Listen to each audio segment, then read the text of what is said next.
បាទសូមជំរាបសួរកាលពីម្សិលមិញនេះមានស្អីប្រកាសព័ត៌មានមួយនៅក្នុងក្រសួងមហាផ្ទៃហើយស្អីប្រកាសនោះគឺតាក់ទងជាមួយទៅនឹងហិរញ្ញវត្ថុរបស់គណៈបកនយោបាយយើងទៅមើលស្អីប្រកាសទាំងអស់គ្នាក្រសួងមហាផ្ទៃនៃរាជរដ្ឋាភិបាលកម្ពុជាសូមជម្រាបជូនថាកាលពីថ្ងៃទី21ខែមិថុនាឆ្នាំ2026សារព័ត៌មាន The Sunday Guardian បានចុះផ្សាយអំពីការផ្ដល់វិភាគទានពីភាគីបរទេសឲ្យគណៈបកនយោបាយមួយចំនួននៅកម្ពុជារួមបញ្ចូលគ្នាជាគណៈបកតែមួយដើម្បីត្រៀមចូលរួមការបោះឆ្នោតជ្រើសរើសក្រុមប្រឹក្សាឃុំសង្កាត់ឆ្នាំបាទអ្នកនរអាចចូលទៅមើលបន្ថែមទៀតហេតុផលដែលខ្ញុំចាប់អារម្មណ៍ជាមួយនឹងស្ដីប្រកាសព័ត៌មាននេះគឺarticle ហ្នឹងគឺអត្ថបទសារព័ត៌មានរបស់ The Sunday Guardian នឹងឯងដែលជាប្រភពរបស់ក្រសួងមហាផ្ទៃគាត់យោងទៅលើព័ត៌មាននឹងឯងThe Sunday Guardian នេះរំលឹកខ្ញុំនៅឆ្នាំ2024កាលពីចុងឆ្នាំ2024ហ្នឹង The Sunday Guardian ដដែលហ្នឹងគាត់ធ្លាប់បានចុះអត្ថបទមួយដែរស្រដៀងគ្នានឹងអត្ថបទនឹងឯងហើយប៉ុន្តែមុនចូលទៅដល់អត្ថបទដែលកាលពីឆ្នាំ2024ហ្នឹងខ្ញុំចង់ឲ្យអ្នកចូលទៅមើលអត្ថបទដែល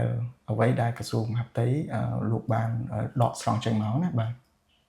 បាទគឺអត្ថបទនេះឯងបាទ US back plans to strengthen Cambodian opposition បាទអញ្ចឹងគឺចុះថ្ងៃទី21យូនណាគាត់និយាយនឹងឯងបាទអញ្ចឹងអ្នកនរគ្នាអាចចូលទៅមើលបានបាទនៅក្នុងហ្នឹង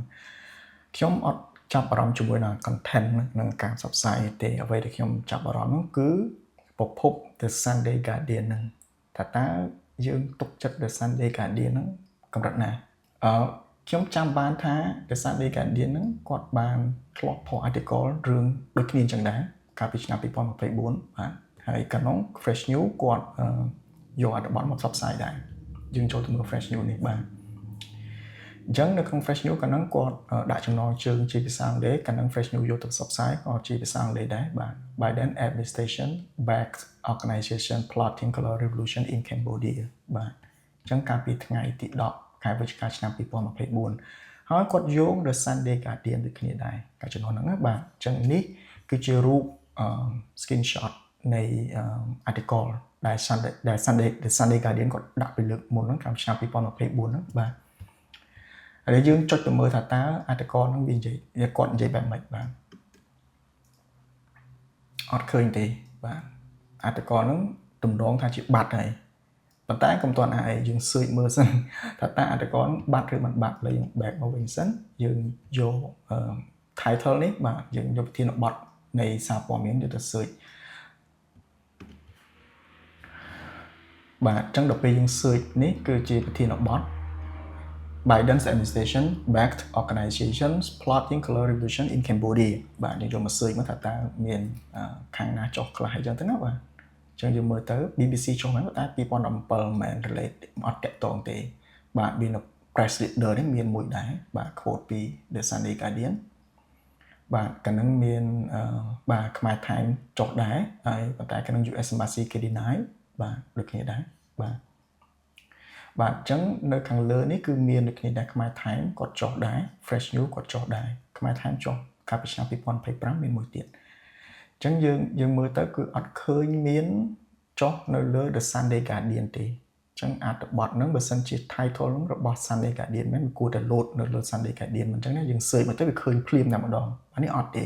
យើងអត់ឃើញទេបាទអញ្ចឹងក៏អញ្ចឹងទៅចុះយើងថាឥឡូវបើសិនជា search មិនឃើញនៅ Google ក៏មិន search ចុះយើងចង់ search title ដដែលហ្នឹងយើងចង់ search មើលទៅក្នុង website របស់ The Sunday Guardian ក៏លោកវានៅក្នុងកន្លក់កលៀតណាអញ្ចឹងណាបាទអញ្ចឹងយើងចូលមក website The Sunday Guardian នេះវិញបាទអញ្ចឹងយើងចូលទៅ search របស់គាត់មកយើង pass នៅអត្ថបទហ្នឹងមក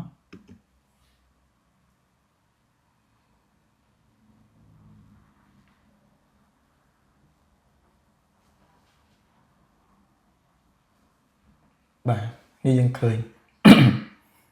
ជាស្រេចនេះយើងឃើញ search result អត្ថបទនេះគឺអត់មាននៅក្នុង The Sunday Guardian គឺអត់ឃើញរកអត់ឃើញទេអញ្ចឹងតើអត្ថបទហ្នឹងត្រូវបានដកចេញឬក៏យ៉ាងម៉េចអញ្ចឹងណាបាទតើអ្នកនរគ្នាមានការសង្ស័យថាថៃបានអត្ថបទមានហើយថៃបានទៅដកចេញពីអត្ថបទរបស់ខ្លួនឯងវាគួរតែមាននៅទៅនឹងមិនអញ្ចឹងណាបាទ ប៉ុន្តែនៅ The Sunday Guardian គាត់មាន Facebook page ក៏មាន Twitter ក៏មាន Instagram ដែរអញ្ចឹងយើងចូលទៅមើល social media របស់គាត់វិញបាទនេះគឺជា Facebook page The Sunday Guardian យើងចុចមកយើងមើលហ្នឹងបាទយើងមើលទៅ page របស់គាត់ថាតើគាត់ជាអ្នកទៅ say political រឿងនៅ global ឬក៏នៅក្នុងថ្នាក់តំបន់ដូចនៅអាស៊ីអាគ្នេយ៍ឡើងអញ្ចឹងដែរអញ្ចឹងអត់ណាបាទយើងពិនិត្យមើលនិយាយរឿង FIFA ជាមួយត្រាំបាទនិយាយរឿងកីឡានៅឥណ្ឌាកីឡានៅទីឥណ្ឌារឿងឥណ្ឌាកីឡាដដែលបាទវាយើងស្គាល់មើលចុះក្រោមរហូតទៅសិតរឿងកីឡាឥណ្ឌាហើយពាក្យច្រើនសិតតែរឿងឥណ្ឌារឿងឥណ្ឌាអត់មានតាក់ទងជាមួយនឹងរឿងយោបល់អូខេនេះមានរឿង The Sunday Guardian ដែរនៅ South បាទមានខ្លះនៅ South Africa បាទតែពាក្យច្រើនទៅរឿងឥណ្ឌាទៅរឿងនៅខាងនៅប្រទេសគាត់ណាបាទតែថៃបានគាត់ចាប់អារម្មណ៍មកទៅសេរឿងនៅស្រុកខ្មែរបាទទី1ទី2ទៀតមើលអ្នកនរគ្នាមើលខ្ញុំ scroll ចុះមិញអ្នកនរគ្នានឹងឃើញថារាល់អត្ថបទរបស់ The Sunday Guardian អត់មាន engagement ទេ like comment share គឺ 0 អត់មានទេឃើញទេបាទអត់មានទេបាទអត់មានទេបាទផុស20ម៉ោង19ម៉ោងអត់មាន like share ទេមានដែរមិញយើងឃើញវីដេអូនេះមានបាទអាចជា 1.2k 1000អញ្ចឹងទៅបាទមាន engagement ប៉ុណ្ណឹងបាទវីដេអូ content វីដេអូអាចទៅមើលគេមើលច្រើនអញ្ចឹងណា500 view វិញទៅបាទនេះអត់មានសោះអត្ថបទអត់មានសោះអត់មាន engagement សោះបាទ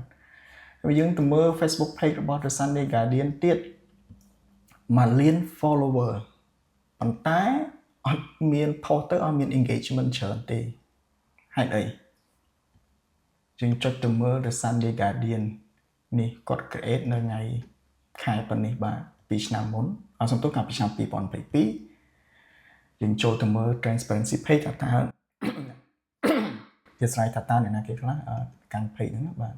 អញ្ចឹងយើងឃើញ The Sunday Guardian ហ្នឹងគឺឆ្នាំ2022គាត់ដាក់ The Sunday Guardian មែនឆ្នាំ2024បានបដូរទៅ page នេះឈ្មោះនេះវិញហើយឆ្នាំ2024 2ថ្ងៃក្រោយមកទៀតក៏បដូរមកនេះវិញអាហ្នឹងមិនផាច់ជាគេ hack ចូល page គាត់អីហ្នឹងយើងមិនដឹងណាបាទអ្នកដែលកាន់កាប់ហ្នឹងនៅក្នុងប្រទេសឥណ្ឌាភាគច្រើនបាទ8អ្នកដែលយើងអាចឃើញបានអញ្ចឹងណាខ្ញុំមិនដឹងមូលហេតុទេដែលក្រសួងមហាផ្ទៃទៅជ្រើសរើសយកប្រភពព័ត៌មាន The Sunday Guardian ហ្នឹងហើយយកមកដើម្បីជឿទៅប្រកាសហ្នឹងណាគាត់ប្រហែលជាមាន team ក្រុមការងារគាត់ហ្នឹងទៅ verify ហើយថាព័ត៌មានពិតប្រាកដមែនអីចឹងឡាក់ទៅណាបាទហ្នឹងគឺរបស់គាត់ក្រុមការងាររបស់គាត់ទៅប៉ុន្តែបើយើងមើលនៅកន្លែងនេះយើងហាក់បីដូចមានការសង្ស័យថា The Sunday Guardian ពិតជាប្រភពដែលគួរឲ្យទុកចិត្តមែនឬអត់បាទឧទាហរណ៍តាក់ទងជាមួយនឹងអត្ថបទមួយនិយាយអំពីរឿង Biden administration's back organization ហ្នឹងធ្លាប់មាន fresh news ធ្លាប់ចុះដូចគ្នាដែរប៉ុន្តែដល់ពេលយើងចូលទៅមើលវាអត់ឃើញមាននៅក្នុង The Sunday Guardian គាត់លុបចេញឬក៏មិនជាការសង្ស័យរបស់ខ្ញុំទេខ្ញុំអត់មានផុសតាងអីឡើយគ្រាន់តែការមើលទៅឃើញតែ The Sunday Guardian គ្រាន់តែជាការ pay content មានន័យថាម៉េច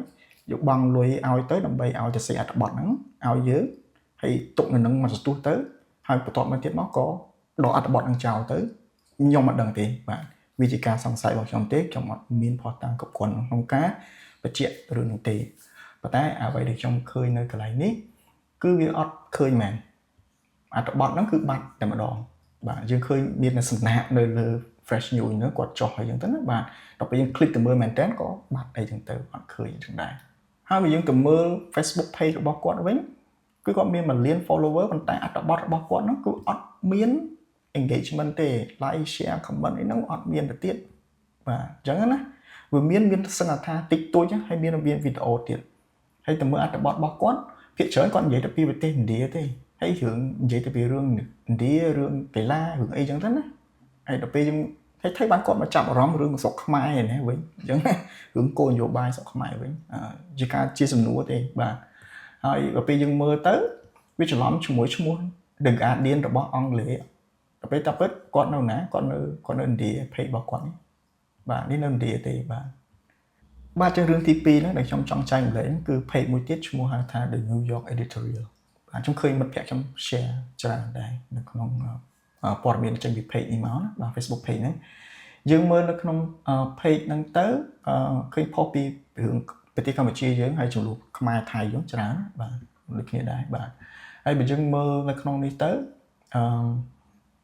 ស្តៀងជាមួយទៅនឹង The Sunday Guardian ដែរដោយសារតែ page ហ្នឹងអត់សូវមាន engagement នៅឡើយទេសង្ឃថាអត់ហ្មងឃើញទេបាទនេះផុស6ម៉ោងរឿង Prime Minister របស់ UK លាលែងពីតំណែងហ្នឹងបាទ3អញ្ចឹងទៅ2 share អញ្ចឹងទៅបាទបើយើងមើលអ្នកនរគ្នាចូលទៅមើលខ្លួនឯងហើយ scroll ចូលដូចខ្ញុំអញ្ចឹងចូលទៅក្រោមមើលតើ page ហ្នឹងវាមាន engagement អត់បាទហើយបើយើងមើលទៅចំ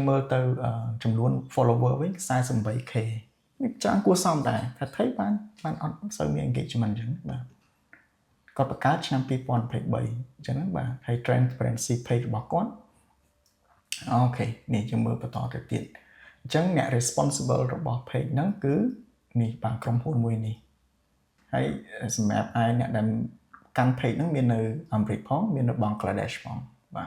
បាទខ្ញុំទៅ download post របស់គាត់ប្រហែលជា500បាទ500 post ច្រើនដែរណាបាទយើងមើលទៅនេះមកបាទ500ជាង post បាទអញ្ចឹងដល់ពេល500ជាង post ខ្ញុំចង់ដឹងថាតើ post ណាដែលមាន engagement ច្រើនណាបាទនេះ post ដែលមាន engagement ច្រើនមួយចំនួនមាន just comment មាន comment ច្រើនបាទមាន comment ច្រើនហ្នឹងបាទយើងទៅមើលថាតើអត្ថបទណាខ្លះដែលសិតតែមាន comment ច្រើនបាទអត្ថបទដែលមាន comment ច្រើនភាគច្រើននិយាយអំពី Cambodia ហើយថៃ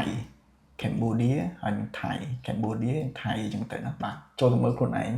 សង្កត់ខ្លួនឯងមើលបាទនេះបើយើងមើល tag ដែលគេប្រើប្រាស់ Cambodia នៅលើ top តែម្ដងបាទនេះ Cambodia សិត Cambodia សិតតែ Cambodia អញ្ចឹងឲ្យតែមាន Cambodia ហ្នឹងគឺមាន engagement ច្រើនជាង post ផ្សេងទៀត